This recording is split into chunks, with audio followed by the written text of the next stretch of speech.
Do you remember Theo? How could you forget Theo? Yeah, do you remember when he went vegan for a month last year? Yeah, I do. And we documented it and shared it with you guys? He did a good job. A little bit of context, Theo is my cousin, sort of. Last year he went vegan for a month. His primary motivation was health. He wasn't feeling very good. And he also wanted to just get control of his life. I'm super dependent on all animal products. Everything that I eat is an animal product. Yeah.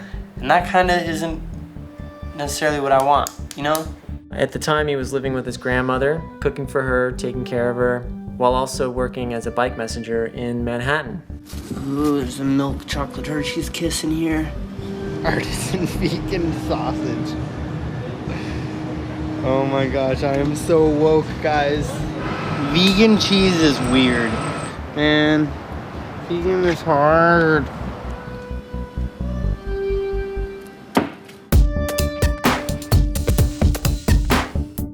So I watched the documentary Forks Over Knives. It basically like debunked eating meat. I'm done. I'm over it. This is just pasta with sauteed vegetables. Portobello bun over 2 patties of Dr. Prager's. An asparagus log cabin. I must say the craftsmanship here is next level. I have never made ramen before in my life, much less vegan ramen, and I'm pretty sure I just killed it. I'm probably gonna turn someone vegan one day like you did me. That being said, it's not any easier for me to find a $6 vegan sandwich that's ready in 5 minutes. It's been almost a year since the challenge began, and some big things have happened since then. Theo has moved out of grandma's and gotten his own place in Brooklyn. Yay! So we caught up over some vegan crepes at Little Chalk Apothecary in Williamsburg.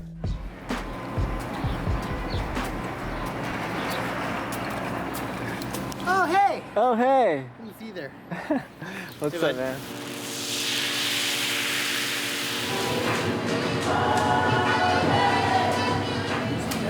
This is a crepe with chalk chocolate, bananas, strawberries, and sliced almonds.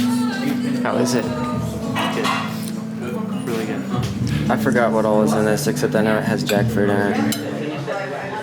The family's being super cool and like sending me vegan recipes. So when I kind of lose the energy to like look for new recipes and buy new ingredients, my dad's been helping me out. Like a cashew pasta sauce, garlic pasta sauce. It's next on the list, but I need a food processor.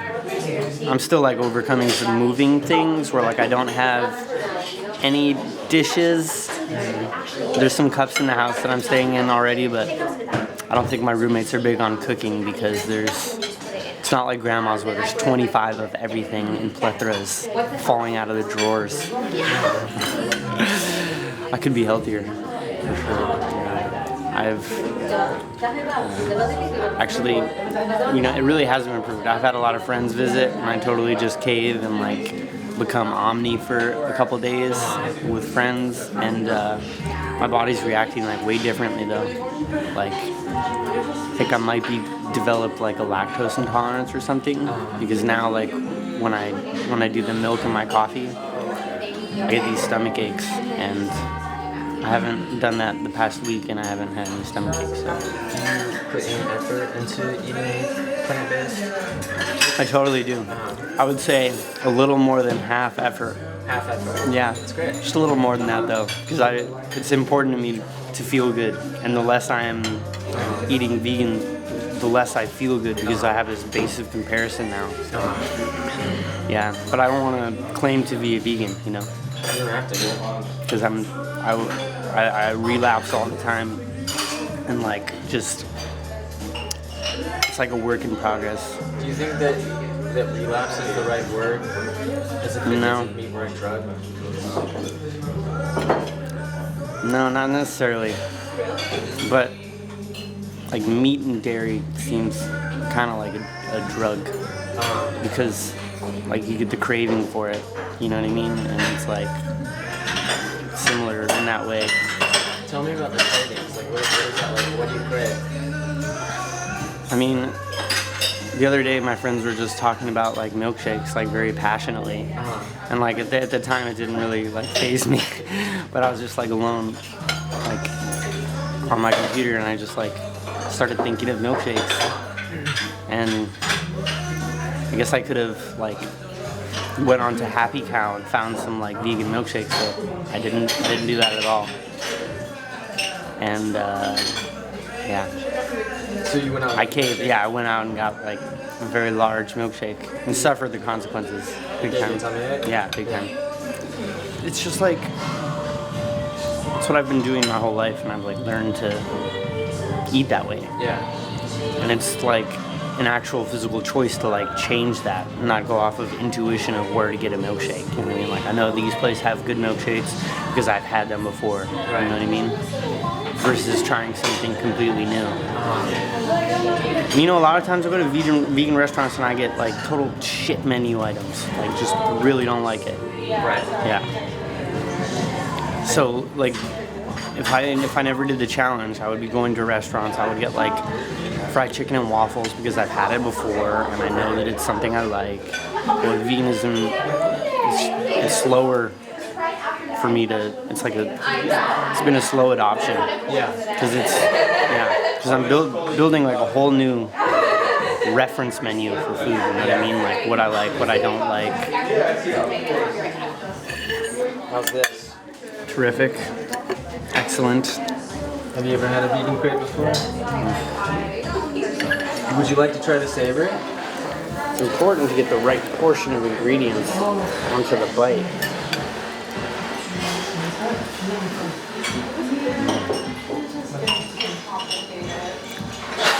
It's very savory. Yeah, I liked it. I like it a lot. But how do you make the cashew sauce without a food processor? Well, I go to grandma's and I use, You go all the way to the Upper West Side to make and I like process like a lot of it at a time, and then I have enough for like a week. Yeah. It's kind of not a very sustainable process. As far as like cooking goes, like 100% of my cooking is vegan, and my slip-ups are, I'd say 90%, because like there's been a few times where just couldn't find any other cheese and I'm making like a goulash and I just like needed some type of topping for it.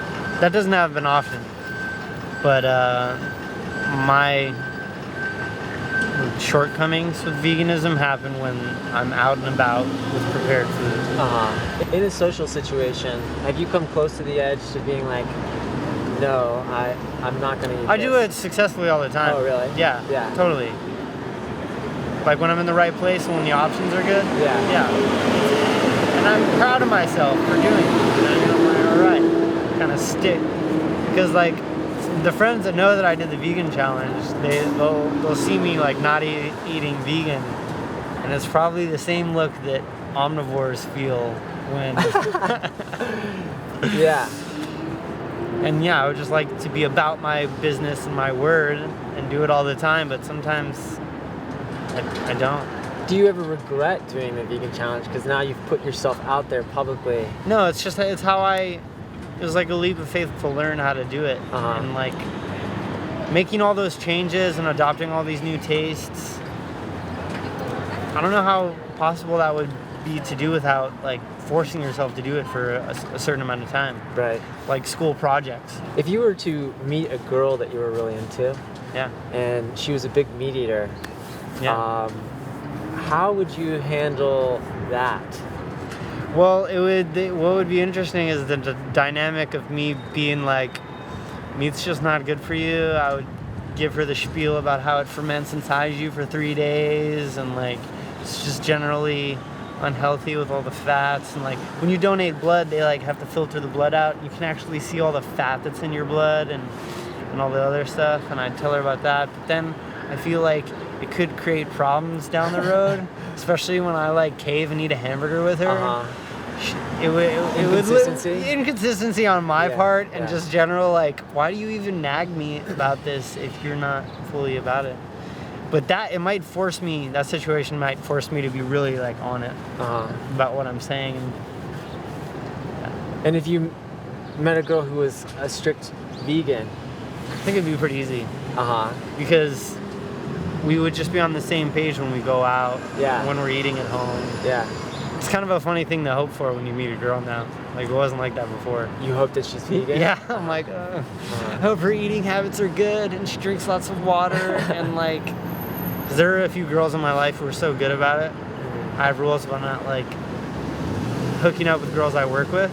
And I work with a lot of girls that are total catches that like take care of themselves and eat really well and are very adventurous in what they eat in the vegan world and like love it. Love it. We're great friends because of that. Yeah. Yeah, but no potential prospects at the moment that are vegan. Yeah. I haven't forgot about all the helpful, awesome advice that people commented on the videos. Yeah. Occasionally I'll still go back to like look for ideas. Yeah. I want this $600 blender that vacuum air seals the food before it blends. It's fucking incredible. Why do you need that?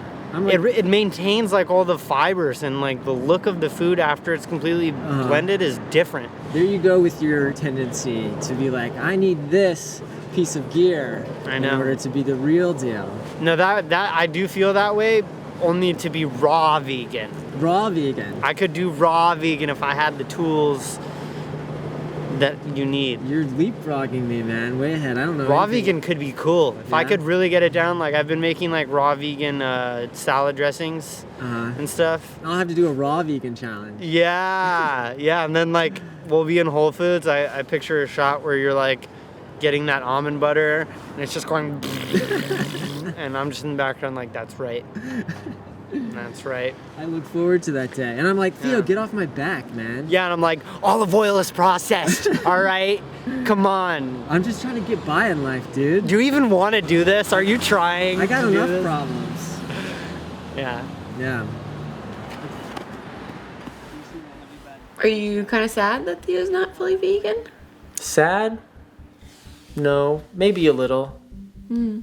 But I have to remind myself that it took me several years to get the hang of being vegan. And I started much further along than Theo did. Doing this channel and seeing how I behave in certain situations has helped me realize that I've got enough of my own stuff to work out before I can judge other people. But what I can do, what we can do, is offer support. Because when I was going vegan, I had the support of a lot of vegan friends, and that helped me a lot. And we can do that for Theo, I think. Support. Well, why don't we go visit and see if he needs a housewarming gift? I think that's a great idea. Thanks.